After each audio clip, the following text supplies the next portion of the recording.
Hello and welcome to GST Ki Masterclass. Today is the third GST Masterclass in English and the sixth in the series so far. The subject today is composition and record keeping. We are live on Doordarshan's national network and also on the various social media handles of PIB, that is on YouTube, Facebook and Twitter. You can also watch live webcast on PIB's website, which is pib.nic.in. On this subject, we received several questions on social media, and the most frequently asked questions and the most relevant of them have been slotted for today's session. Answering them would be Senior Finance Ministry officials. I'm pleased to introduce Revenue Secretary Hasmukh Adhia, Shashank Priya, Joint Secretary GST Council, and Manish Sinha, Commissioner Policy Wing CBEC. I welcome you to this session. Let's begin with opening remarks by the Secretary. Thank you very much. Today is the third class of GST Ki Masterclass on the subject of composition and record keeping and accounts keeping. One of the main part of GST scheme is the composition scheme. For small people whose turnover is up to 75 lakhs, this composition scheme is available. But a lot of people have got a lot of questions about it. They want to know, how does the composition scheme work? What are the eligibility criteria for the same? Who are the people who cannot enroll under the composition scheme? There is a negative list of items also. And how does it operate ultimately? How does one pay the tax? What is the frequency of filing of return under the composition scheme? And all these questions are there in the mind of people. So today, we would be solving all those questions in this session. Apart from the composition scheme, we also have session on one presentation on what all records and the accounts are to be kept by GST taxpayers. It's very, very simple record and accounts keeping. And so once we tell you what all it is, you will not have that fear of GST, that, oh, we have to keep all the record and accounts in electronic form also. All these are myths which are going around. So we will be just telling you all about that. I would request my colleague Manish Sinha to make a presentation, but before that, one small kind of a request to the people and the GST dealers also, that if you want to find out about the rate of GST on any particular item of your trade or production, and even if a consumer wants to find out, okay, on this item, what is the GST applicable to me, then there is a small application we have developed. The other day, Honorable Finance Minister launched it. It is called GST Rate Finder. And this is an application which is already available on the Android application. Very soon it will be available on the Apple phones also, on the iOS software also. But to begin with, it is available in the Android. And you can use that software. It is an application which can be downloaded in your smartphone. And in that application, the moment you type in your keyword, whatever item you want to write, it will not only give you the rate of GST for that item, but it will also give you the HSN code for that, 4-digit HSN code for that. So a lot of people are wondering, how do we find out about HSN code? HSN code is not a big rocket science. So we have made it easy for traders to even locate the HSN code for the item and also to find out what is the rate of tax on that item. So please do use this GST rate finder. And I'll request Manish to make a presentation on both the subject first, and then we will take questions. Good evening, everybody.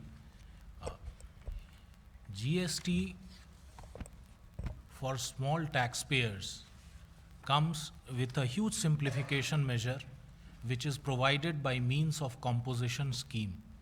That is, on composition scheme, we will be discussing as to what is composition scheme, who is eligible for composition scheme, category of people who are not eligible or excluded from composition scheme, composition rate at which the taxes have to be computed and paid, and the procedure which a composition dealer has to follow.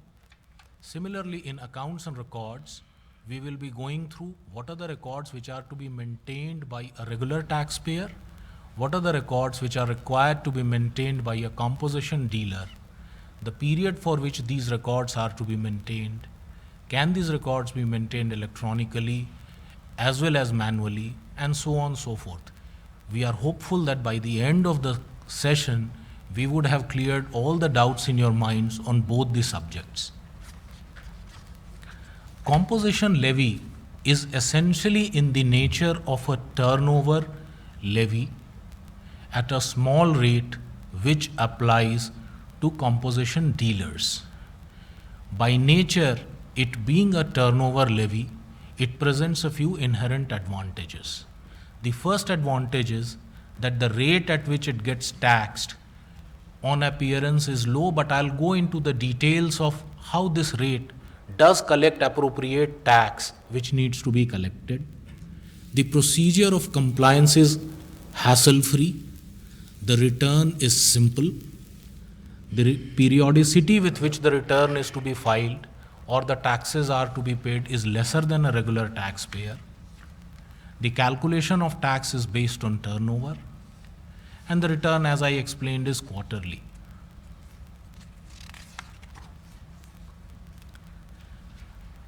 Who does composition scheme apply to?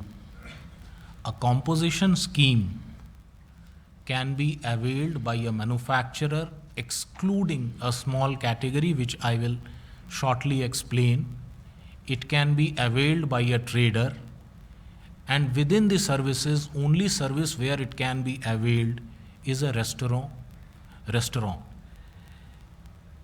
The turnover limit in the last financial year is 75 lakhs, which means if in the last financial year your turnover was 75 lakhs or less, you are eligible to composition scheme. There are certain conditions and restrictions to avail this scheme besides this threshold, which I will explain as we go along in the presentation. As far as special category states are concerned, there are 11 of them. For 9 of them, the composition threshold limit is 50 lakhs. They are Assam, Meghalaya, Manipur, Arunachal Pradesh, Mizoram, Tripura, Nagaland, Sikkim, and Himachal Pradesh. 2 special category states, namely Uttarakhand and J&K, have opted to keep the composition scheme threshold at 75 lakhs. Now, this 75 lakhs threshold or 50 lakhs threshold, how it is to be computed? The computation for threshold in GST in general and composition scheme also is on all India basis. That means on a given pan, if a composition dealer has multiple outfits in multiple states, the turnover of all of them will be clubbed together, and if they collectively are below 75 lakhs, then the deal for each of those outlets in all these states, the composition benefit will become available. The total turnover includes exempt supplies which have been made, as well as the exports which are, as it includes the value of exempt supplies as well as exports, but I don't think exports is the correct presentation here. It does not include the GST paid and the value of supplies received by the person on which he pays tax on reverse charge basis. What it means is, when the composition dealer buys certain goods from an unregistered person, then he has to pay, like any other taxpayer, tax on reverse charge basis. Now, this turnover, whether it should be added for the purposes of arriving at the composition limit or not, the answer is this is not a supply which he is making, and though he will be paying tax on these supplies, this will not get included in the calculation of turnover which the composition dealer has to calculate. Now, composition scheme cannot be availed if there are multiple outlets in multiple states, selectively in one of them. When scheme is availed, all registered persons on that PAN would become included in the composition scheme. Declaration in relation to one will amount to declaration in relation to all. And similarly, when you withdraw, withdrawal in relation to one shall amount to withdrawal in relation to all, and the procedures will apply. When the person crosses the threshold, let us say from the month of March he starts making supplies under composition scheme, and sometimes in the month of December he crosses the threshold. Then post December he no longer is eligible to composition scheme. On crossing the threshold, composition benefit comes to an end, and thereafter he has to start behaving like a normal taxpayer, pay his taxes normally, file his return normally. So composition is essentially for people with small turnover below 75 lakhs.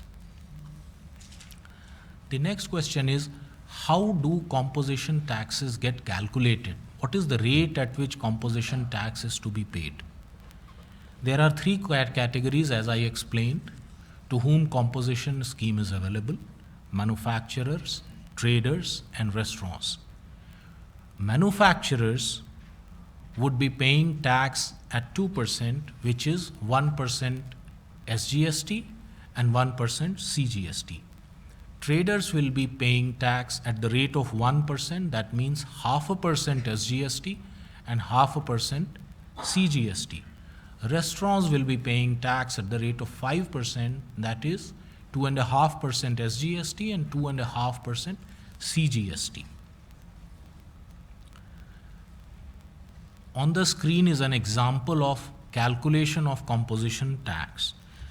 Here we have taken example of a manufacturer who has one unit in UP and another unit in MP. The total turnover in the last financial year is 55 lakhs. This figure is important because it has to be below 75 lakhs in the last financial year for the person to become eligible to avail this scheme. In this case, his total turnover is 55 lakhs, 25 plus 30, so he is eligible to composition. Now, turnover in the second quarter of this financial year, let us say, when GST has come into being, is 5 lakhs and 10 lakhs respectively in the state of Uttar Pradesh and Madhya Pradesh. Now, he has to pay tax at the rate of 2%. So, on the turnover of 5 lakhs, he will pay 10,000 rupees, and on the turnover of 10 lakhs, he will pay a tax of 20,000 rupees, being a manufacturer on whom composition rate of 2% is applicable. Now, is composition scheme available to everyone? As I explained, composition scheme has a small exclusion list, and who are the people who are not eligible to composition? Supplier of services in general are not allowed composition, with one exception, and that is a restaurant.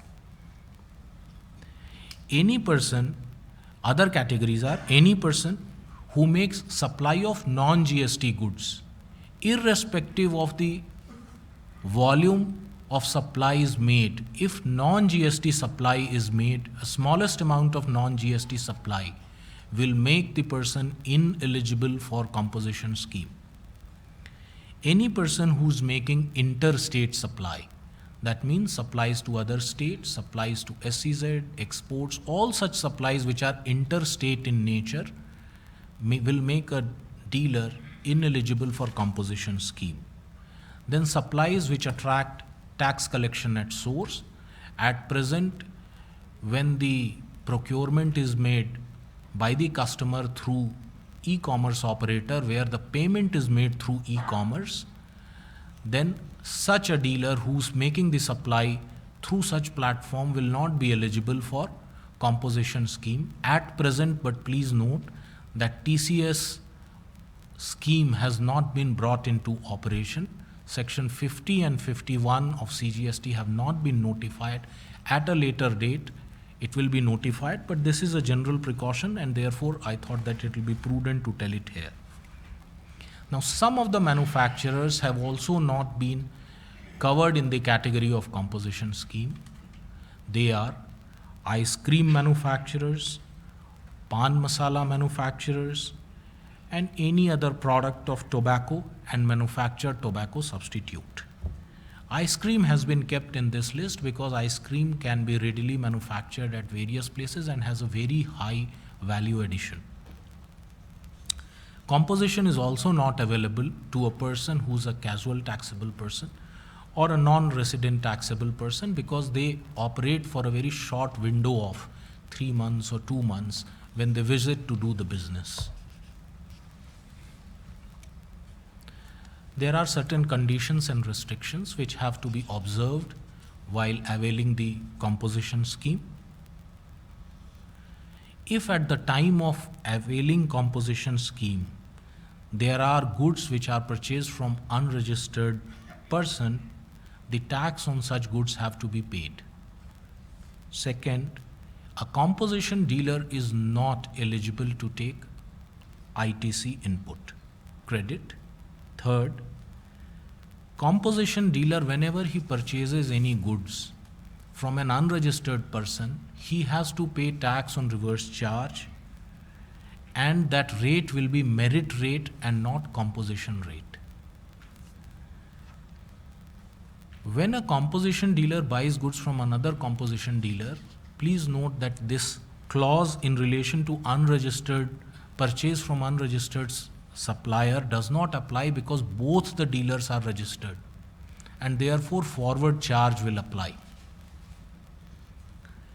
Composition dealer is not allowed to collect any amount as tax from the purchaser. There are 2-3 very important conditions in relation to composition dealer which essentially flow from this condition that the composition dealer should not be collecting any tax.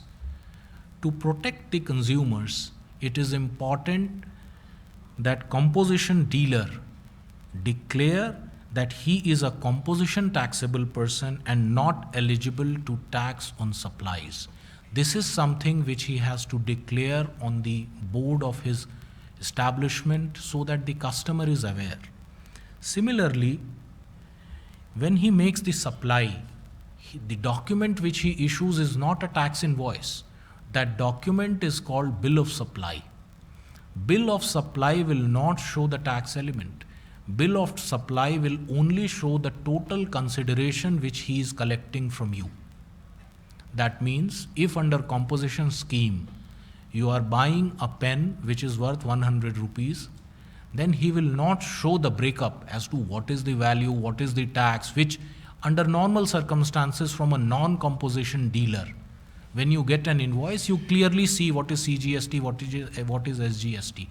Since the composition dealer is out of the credit chain, since the composition dealer is not expected to collect from you the tax at the normal rates, and therefore composition dealer, when he issues a bill of supply, all he shows to you against that supply is the total consideration. He also will show composition taxable person on the notice or signboard displayed at a prominent place in the business. Now, the question arises, what happens to the tax on the goods which a composition dealer has purchased? Means when he purchases the goods have come tax paid to him, and composition dealer on output side pays tax at a very small rate. So is there any significant tax advantage? The answer is the composition rates have been so fixed that if you calculate the standard tax rate at the value addition, it will come around the same amount of tax which is being levied.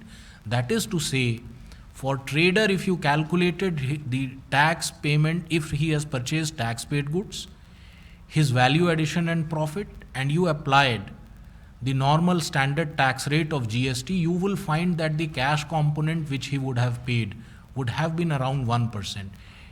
But to give him a simplified regime, he is pulled out of the tax credit regime. In lieu, he ends up paying the entire money from cash.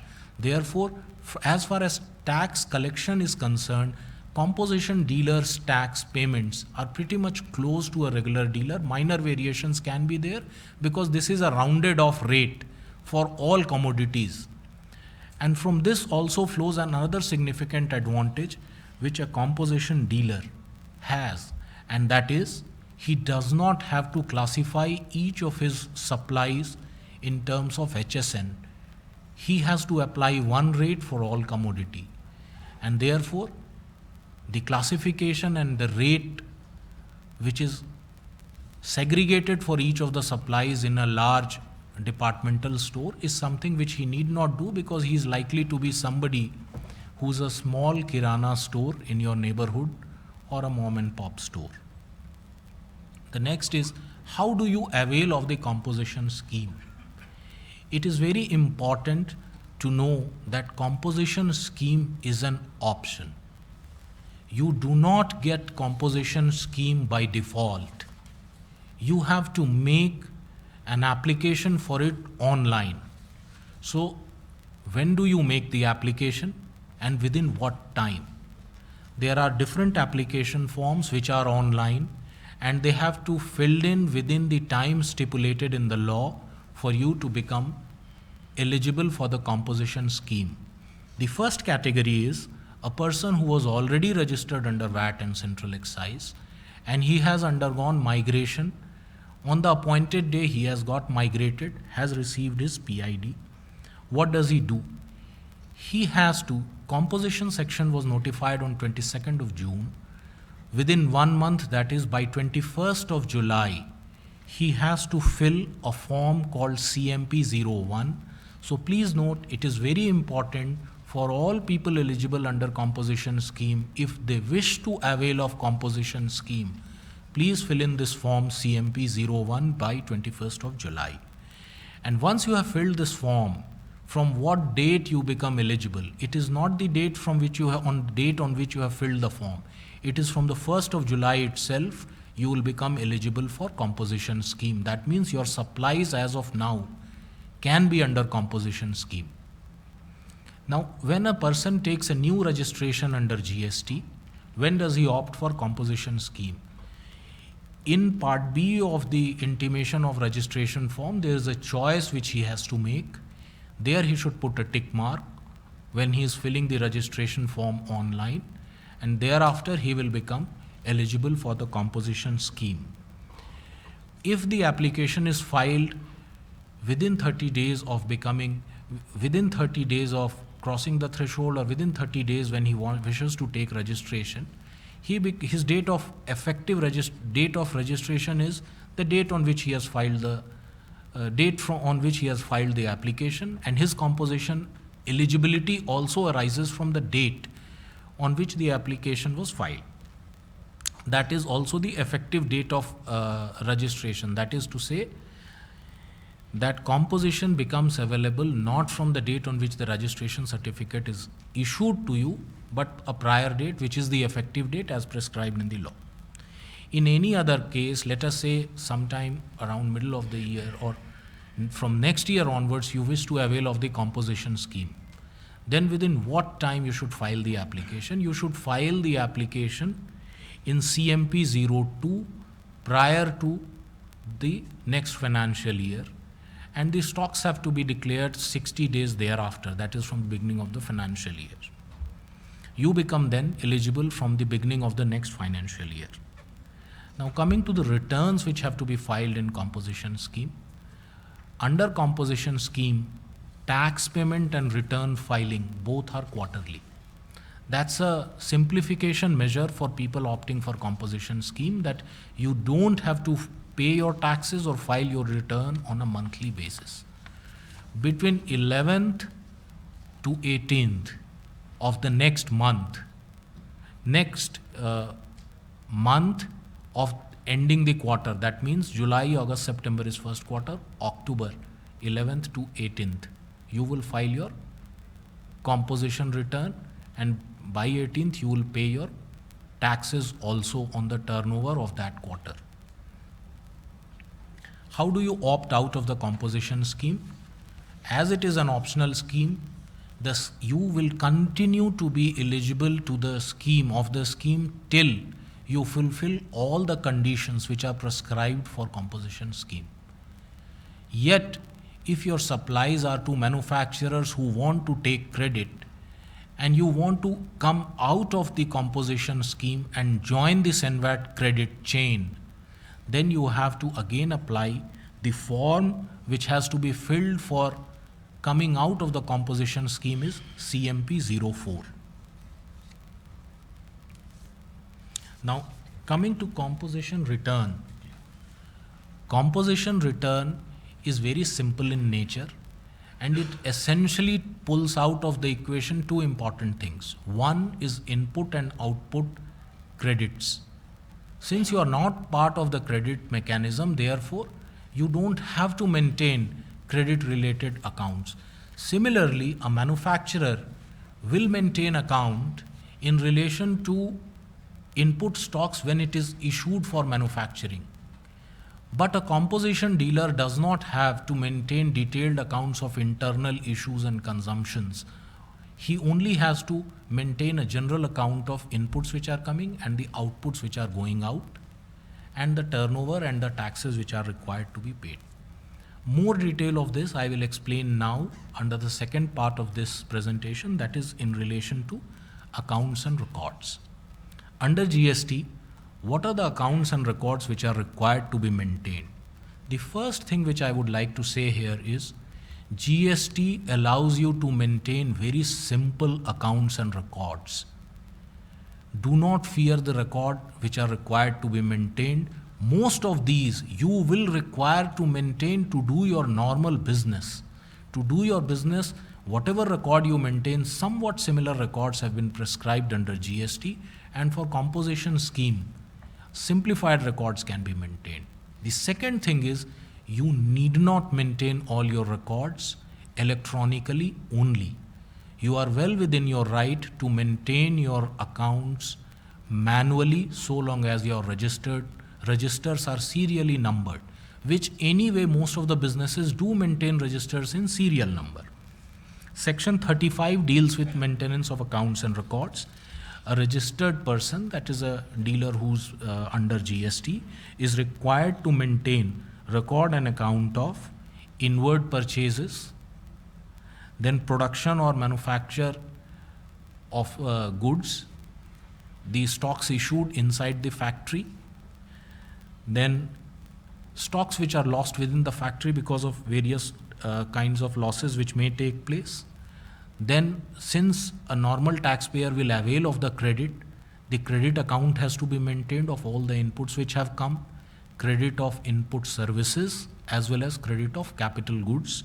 All these go in input tax credit account.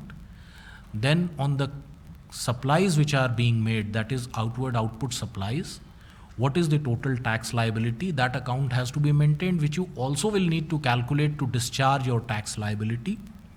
Advance payments received, taxes payable thereon will be calculated under normal circumstances, and how these advances at a later date get adjusted towards the supplies against which these advances have been received. A composition dealer has to maintain simpler records, which, as I explained, does not have two elements, that is input tax credit element and the issue of inputs for manufacturing process, etc. Now, there are certain other categories of people also to whom some records have been prescribed under GST, namely warehouse, godown operator, transporter, even when he is not registered. So what are the records which he has to maintain? For example, transporter, to whom he is sending the goods, from whom he is receiving the goods. It's a normal record which he will otherwise also maintain to carry out his business. If they are registered, their GST numbers, so that if there is a need, it can be checked. Then place of delivery, delivery challan, movement record. These are general records which otherwise also a transporter maintains.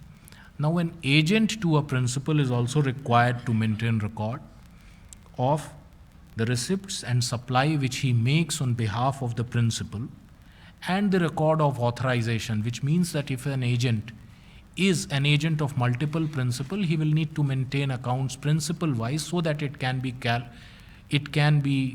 correlated as to against which principal how much supply he is making as an agent. A CNF agent or a carrier having custody of the goods on behalf of a registered person is also required to maintain record. It is fairly similar to record which is to be maintained by a transporter.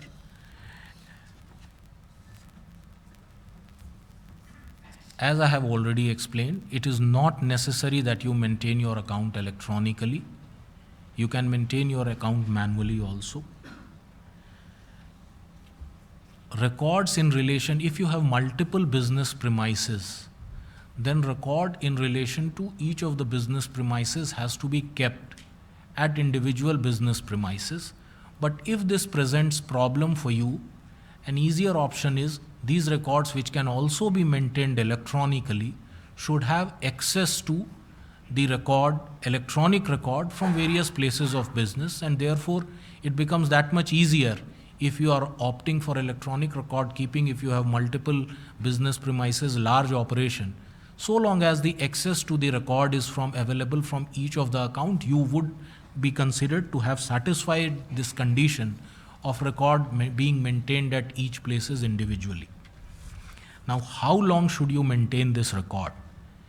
In GST, there is a period of limitation prescribed in the law within which, if any duty or tax is to be demanded, which can be demanded, the period for which the records are to be maintained has been linked to that period. It is 6 years from the due date of filing of the annual return. That is for any given financial year. Next December 31st is the date by which you have to file your annual return. So you go back 6 years and then calculate as to how long you have to maintain the record. Now, sometimes it may happen that the records which have been prescribed in a standard manner to be maintained are either not adequate or it is not possible to maintain it in the manner which has been prescribed. Law provides for solutions to both these situations.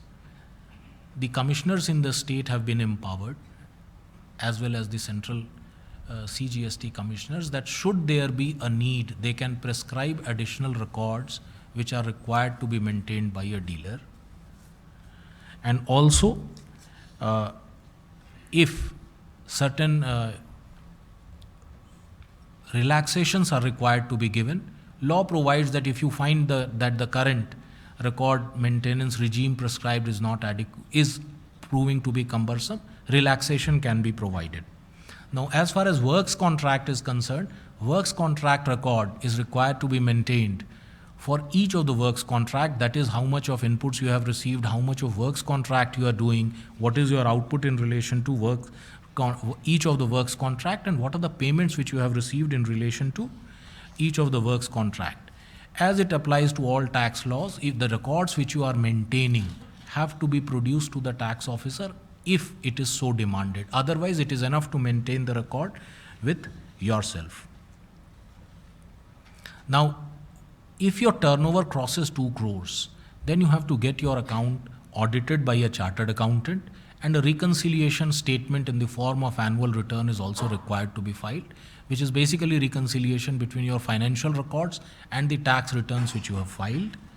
The copy of the audited annual account and the reconciliation statement is required to be filed for those having turnover above 2 crore. In case you have opted to maintain your accounts electronically, the account has to be digitally signed and authenticated. It has to be preserved and maintained in such a manner that it can be restored within reasonable time if it is lost or damaged. That means recovery provisions should be there. And if you are using passwords and protections, then should a tax officer demand, you have to make that available along with sample of the record so that necessary verification can be carried out. So now I'll request RS sir to take questions. Okay, we'll take up the frequently asked questions one by one. Quite a few have been received from social media, and many have already been answered via the presentation, so we will skip some of them, and some of them may require reiteration by the officers. I have 3 units, all in different states. Do I need to furnish the intimation for opting for composition for each of these units separately? Would you like to reiterate? Sir, composition, as I explained, if you have applied for 1 unit, it is deemed that you have made application for all the units. You need not apply for all the 3 units individually. And your turnover will be calculated on the basis of total turnover of the 3 units, and application for one shall be application for all. You do not have the choice of taking composition for any of these units. Composition has to be taken for all 3. I have a small petrol pump. I also sell grocery item from the same premises. The GST officer in my area has informed me that I am not eligible for composition scheme, even though my total turnover was less than 75 lakh rupees in previous financial year. Is he right? The clarification given is correct, because as of now, petrol is a non-taxable product as far as GST is concerned. And therefore, anything that is non-taxable, it would not be liable for composition scheme, because you cannot legally charge tax on something which is non-taxable. Therefore, composition will not be available in such a situation. If I opt for composition scheme, will I not be allowed input tax credit of that I pay on supplies which I receive from unregistered person? Would you like to reiterate? Since you are not eligible to take input tax credit and to collect tax, therefore, from unregistered dealer, once you buy goods, you have to pay tax, but you will not be eligible to take input tax credit on them. Can a registered person opt for composition only for 1 out of his 3 units? The answer is no. Will composition scheme be disallowed even if a person makes occasional interstate supply? No. Under composition scheme, interstate supply is barred. So even if you make 1 interstate supply, you will not be eligible to avail of composition scheme. So please maintain this precaution of not making interstate supplies. But our regular scheme outside the composition is also very simple in GST. And if you have such supplies, opt out of composition scheme. And our regular scheme is also very easy to follow. Then you can follow that scheme. Actually, I want to say that the composition scheme is only mainly for people who are having B2C business, retailing within the state only. It is not meant for people who are doing interstate supplies and those who are, of course, you can take composition for B2B supply also. But normally when you have to sell your goods to somebody who is doing business, he will require input tax credit. So they will not prefer to buy from composition dealers. So composition scheme is mainly for B2C people, and that also within the state. If you want to do business outside the state, or if you want to do business B2B, then we would advise you to kindly go in for a regular registration. And there also it is not difficult. Suppose, I mean, of course, in composition, one benefit you get is that you have to file your return once in 3 months and pay tax at a nominal rate after 3 months only. While if you are a regular registered dealer, every month you have to file your return and pay the tax every month. That is the only difference.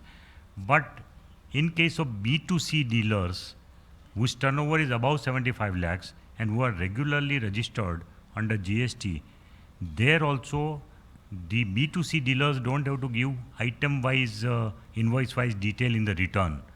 Even if their turnover is 10 crore, 15 crore, 20 crore, they have to only file the details of total supplies, item rate-wise. 5% wali item, how much of item of 5% you have sold, 12%. So they have to give the total supply details in the return, GSTR 1. So it is fairly simple even in the case of normal registered dealer.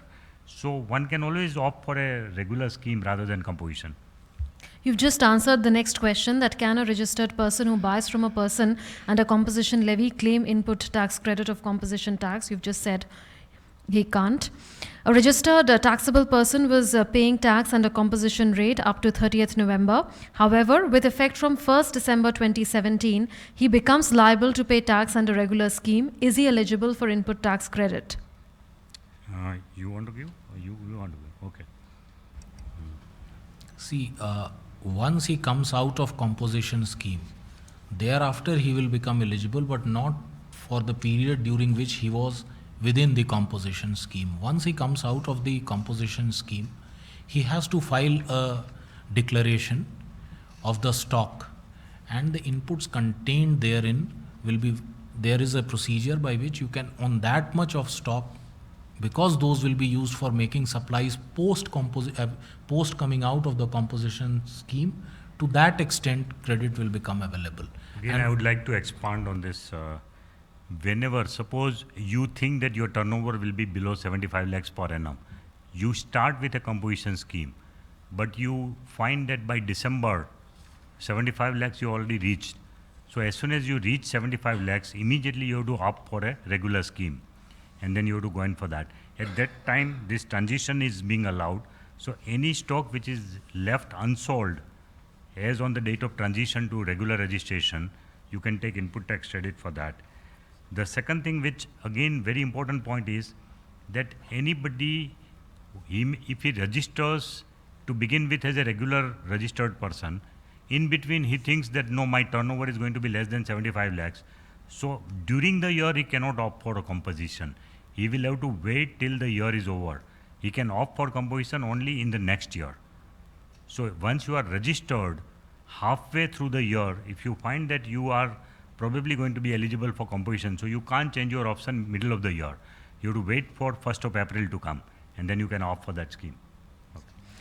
Yeah. so from this, what Honorable RS said, an important precaution for you is, please make an assessment as to whether in this year you would want to avail of the composition scheme or not.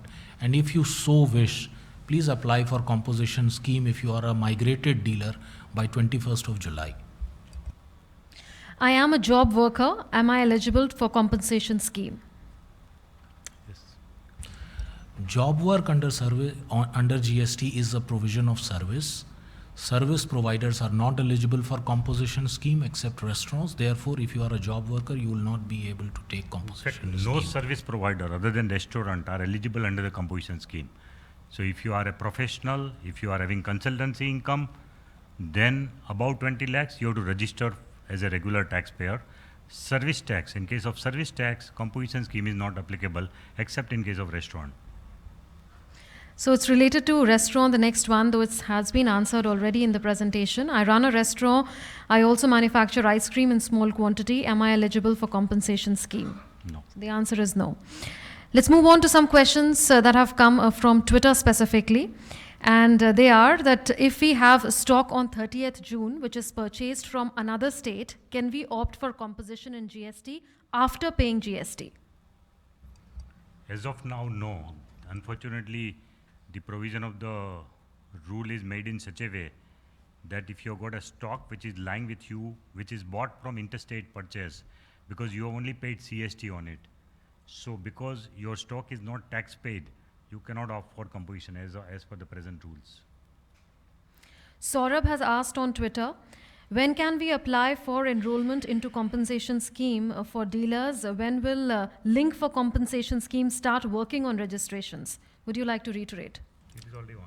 It is already working on the portal, so you can go and apply for composition scheme.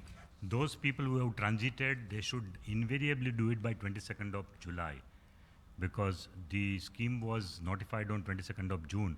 So within 30 days, you are supposed to give your option. So those who have transited from old tax number to, say, from VAT to GST, they have to give their option by 22nd July only. So we would again emphasize on this. For people who are newly registered, they will get time, they have to give this option at the time of registration. So that is also available. Both the options are available online. So for people who are migrated also, you can give that option today itself. It is available online. The form number CMP01.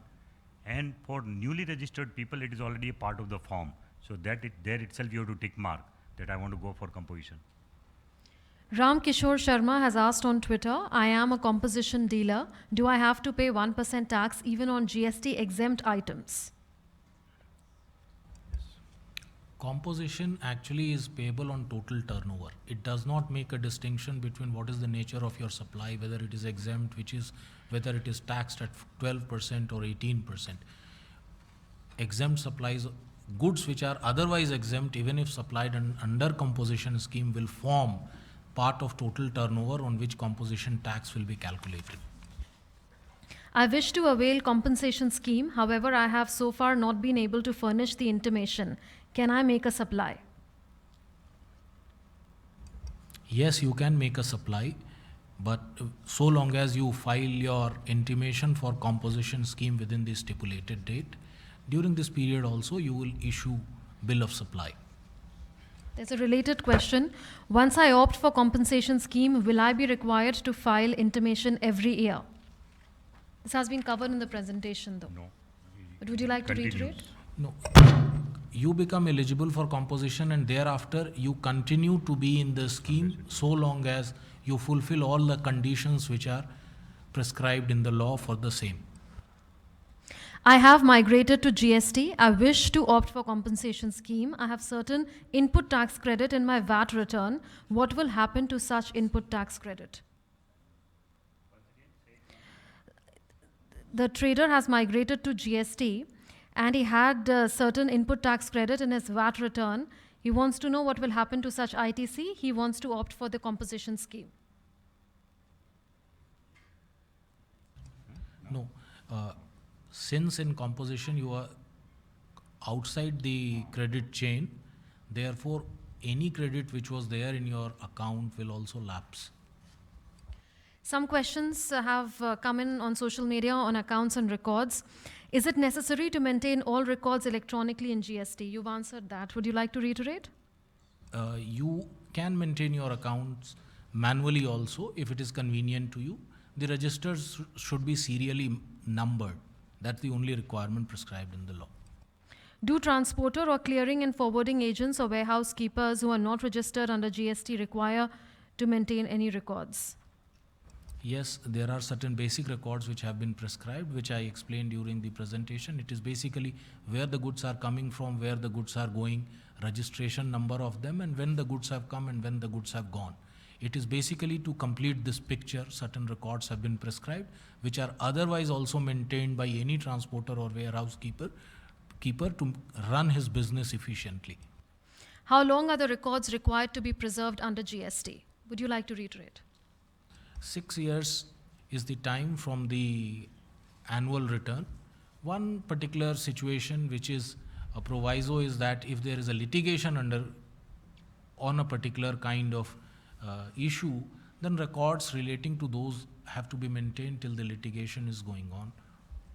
If there are any questions from the floor, the mic may be passed. But in the meantime, one question has just come in on Twitter. Kishore Kshatriya has asked, looks strange. One can't opt composition levy if his closing stock includes interstate purchases. Why can't he be asked to pay VAT?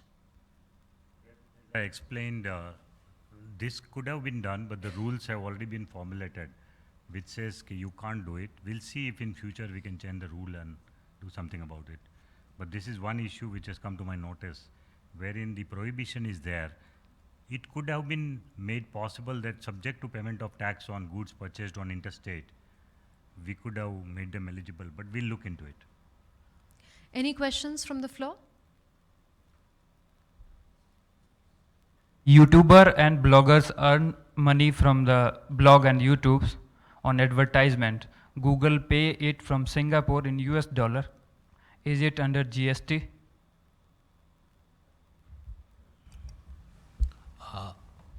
B2C is under GST and it was also under service tax.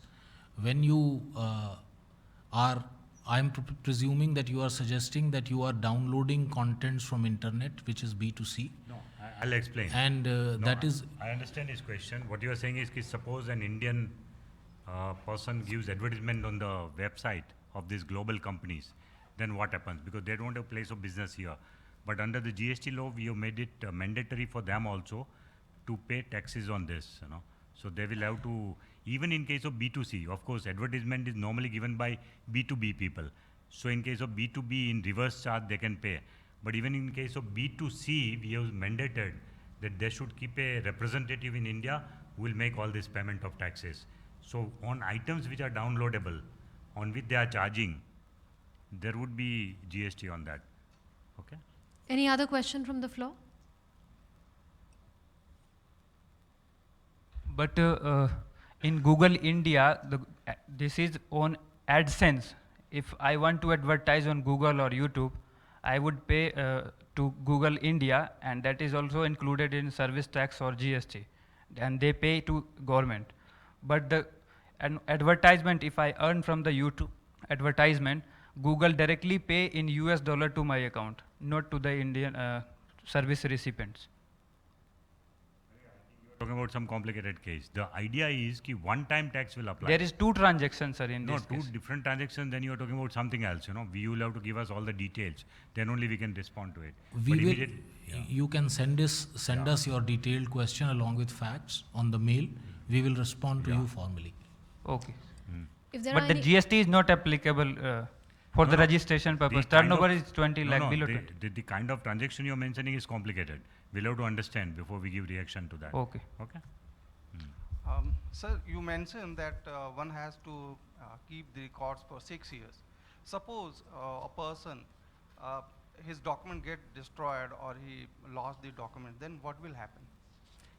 I don't know. There are provisions in every law for that, handling that. But first of all, if it is stolen or destroyed, you will have to make a police complaint. Then you will have to inform the tax authority. That would be the normal procedure, I suppose, isn't it? And in case you are maintaining electronic record, you are expected to maintain a backup. The law expects you to maintain a backup. Okay. Okay. So there are some questions that are not related to compensation to this composition, but if you permit, we can take them up.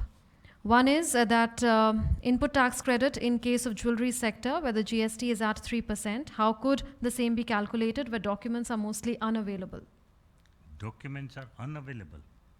No, if documents on the purchase side, well, I think usme to we are not having deemed supply, deemed this thing, no? No, sir. No. If one of the condition of availing credit is that the document evidencing payment of tax should be available and tax should have been paid. If for some reason it is not available, then credit cannot be availed, and for any value added tax to work, input tax credit can only be made available on a verifiable document prescribed in law. So if it is not available, credit will also not be available. In grocery stores, sale varies from 10 rupees to 500 rupees per order. Do I require to issue tax invoice on every sale of more than 200 rupees? Yes, yesterday we discussed the invoice rule.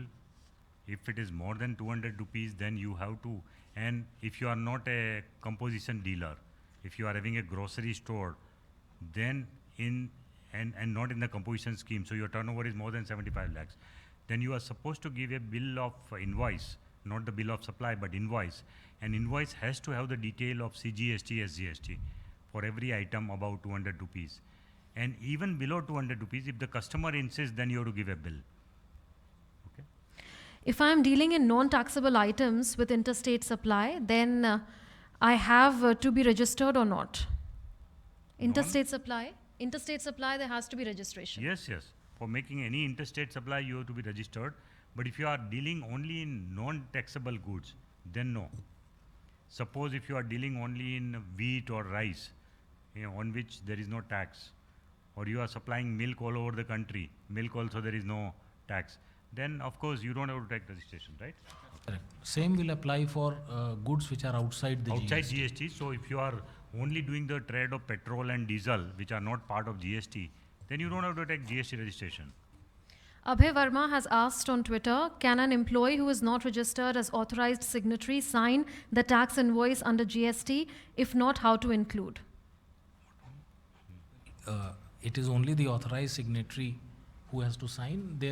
He has to make amendment in the application of registration to show as to who's the authorized. That amendment is allowed to the company in the normal process. He can suggest as to who will be signing. Yesterday or day before, I think we explained in the registration process that in the registration form, there are core fields and there are non-core fields. So there are only 3 core fields which cannot be changed by you yourself. But authorized signatory is something which is a non-core field. So a person himself can go online and change his authorized signatory any number of times he wants to do it. Is embroidery, a job work done on client's fabric, considered as a supply of goods or supply of service? Which one? Embroidery, job work done on client's fabric, considered as supply of goods or supply of service? This is a service which is being done because the fabric has been supplied by the client on which embroidery is being done. So it is a provision of service. No, How- and if you are buying cloth yourself and doing some embroidery on it, that is something like manufacturing, it's not a service then. In which case the rule of composite supply will apply. The predominant items rate will apply. So for example, the cloth value is 100 rupees and the value of embroidering is 10 rupees, then it will be, of course, the cloth value which will apply. How to adjust advance received and GST paid in it in the invoice issued at the time of supply? How do you? How to adjust advance received and GST paid in it in the invoice issued at the time of supply? Yeah, Manish. Adjustment of the advances have to be reflected both in invoice as well as in the return. There are fields provided for it. You will be able to do it. In the return also, you have to accordingly show it. No, what he's asking is that suppose he gets a contract and he gets an advance. So at that time he'll have to make a receipt for advance on which the tax will be payable in the same month when he receives the advance. And he will have to account for it in the next month's return and do it. The supply is supply is going next month and then he's getting the full remaining payment. So that time also again he will have to charge invoice for the balance amount only he'll have to charge. And then, so the client will get receipt of advance payment on which tax is paid and also the invoice for the remaining amount. So the client will also be able to take the input tax credit for that. Yes, at both the stages. Yeah. So. If an entity has not registered under service tax for export in